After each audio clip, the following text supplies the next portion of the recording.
8 sheep were found dead in Canóvanas, Puerto Rico in March of 1995, punctured and reportedly drained of blood. No scattered wool, no dragged carcass, no torn belly, just 2 neat holes on each animal and a pasture gone quiet under a single utility light. Imagine for a moment that this was not a stray dog, that something walked that fence line the textbooks have not named. This is not a claim that a new predator exists in the hills of the island. It is a thought experiment, a file we open together, you and I, and read line by line before we decide anything. So set the creature aside. The honest first suspect is duller than any monster. A coyote or feral dog, its skin ruined by mange, its hunger red as cruelty, its bite mistaken for a puncture. That explanation is almost certainly the true one, and we will give it every fair hearing. But notice what the boring answer quietly does. If 8 sheep die and the cause is only a sick dog, then no one has to explain why a herd, an export, or a health inspector's signature might be worth protecting. The question that keeps this file open is not whether the predator is real. It is who benefits if it is only dogs with mange. Follow the money, not the fangs. Welcome to the Impossible Archive, where history and the impossible meet. To learn what those 8 punctures were really worth, we leave the pasture and follow the paperwork. The paperwork begins where the legend refuses to look, on a necropsy table in a Texas wildlife lab. Nearly every hairless, fanged carcass pinned on a chupacabra has tested as a coyote or fox ravaged by mange. A burrowing mite, Sarcoptes scabiei, hollows the animal out until the jaw looks long and the teeth look like something they are not. A sick dog with a name we already know. And the blood the legend leans on? No land predator drains a carcass. After death, the blood settles and pools, leaving the wounds emptier than they are. Never drained, only settled. So the textbook closes, sick dog, settled blood. And it is almost certainly right. But notice the one line the file never contains. Someone in Canóvanas, spring of '95, measured 2 neat punctures. No one, in 30 years, went back to measure that wound against the jaw. A door left unlatched. And the file keeps circling back to the same year. Here's the second clue, and it has nothing to do with fangs. It has a stamp on a metal desk in a customs office. In the spring of 2003, a single confirmed case of mad cow disease turned up in the United States. Not a herd, not an outbreak, one animal. That one case was enough, by some counts, for around 50 countries to shut their doors to American beef overnight. A rubber stamp came down on the rejection paperwork, and billions of dollars in trade stopped. The border did not close because 50 markets had gotten sick. It closed because one had been confirmed. Now hold that number against our file. 50 markets, one confirmed animal. That is the exchange rate of trust in the meat trade. A confirmed disease is not measured in carcasses. It is measured in signatures withheld. So run the thought experiment forward, carefully, and no further than that. Suppose a health inspector ever had to write down that an unknown predator, not a coyote, not a dog, something the textbooks could not name, was killing livestock in a real export region. Imagine what that single confirmed word would do to a nation's meat and livestock exports. The mad cow ledger already tells us the size of the door. One confirmed word can close a border. A sick dog with mange never reaches the paperwork at all.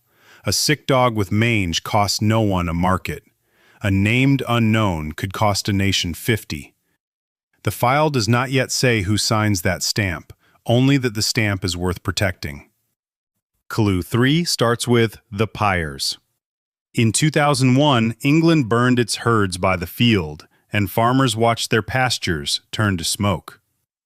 Look past the fangs, and it leads to the machinery that pays out when livestock die. So what actually triggers it? A confirmed outbreak of serious livestock disease triggers mandatory reporting and quarantine. The payout machine spins up. The word confirmed turns the key. Everything after it is automatic. When that key turned in 2001, the UK foot and mouth cull ended with more than 6 million animals culled. 6 million, enough to empty a small nation's farms and to fill a ledger for years. That is the scale the ledger is written for, so follow the clause to its edge as a thought experiment. Say an inspector ever had to confirm that a predator the science could not name was killing livestock. The machine would still turn its key. But the ledger built for 6 million named animals has no line for one unnamed thing. The clause nobody reads assumes we already know what we bury. So who decides what we already know and what we simply agree to bury? Clue 4 is not a document. It rests entirely on one witness. The description most people picture, gray skin, spines down the back, wide red eyes, traces to a single witness, Madeline Tolentino, in Canóvanas in August of 1995. Every drawing after her drew hers. Here is the honest turn. In his 2011 book, Benjamin Radford set her description beside Species, a film that opened on July 7, 1995. Feature after feature, by Radford's reading, the creature lines up with the film. The witness, it seems, had been watching a movie, and that creature called Syl was designed by H.R. Geiger, the mind that built the alien. Weigh that against the file. If you follow the file's logic, an institution that needed a boring explanation got the best one imaginable and never had to test it. The most useful witness is the one you never have to cross-examine. Nobody asked what she saw before the film, because a witness who was only watching a movie is exactly the kind of boring answer somebody with a market to protect would rather never test. Clue 5 is the smallest object in the whole file and the one that shaped everything else. It is a single word typed once into the margin of a memo under a red on-air light in a radio station control booth in San Juan in 1995. The word is Chupacabra, goat-sucker, and even this, the name itself, turns out to have an author who set it down on a single night. Here is the payoff. The word chupacabra was coined by a Puerto Rican comedian, Silverio Perez, a joke tossed off on a late-night radio show. It got a laugh in the booth, and then it did something a joke is never supposed to do. It stuck. It became the label. By the file's own reading, most reports and sightings filed after that got filed under a punchline.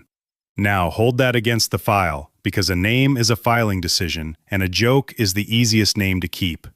Once the case had a comedian's word on its folder, no agency ever opened a rival folder under a clinical name. No report of an unclassified predator, no line for an unknown animal killing livestock. There was nothing to investigate, only a joke to laugh off.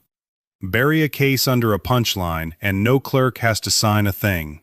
The cheapest way to close a file is to keep it from ever opening. The comedian moved on by morning, but the sheep were still dead, and the ruler was still lying in the grass, unlifted. Clue 6 is not in a file, it is behind glass.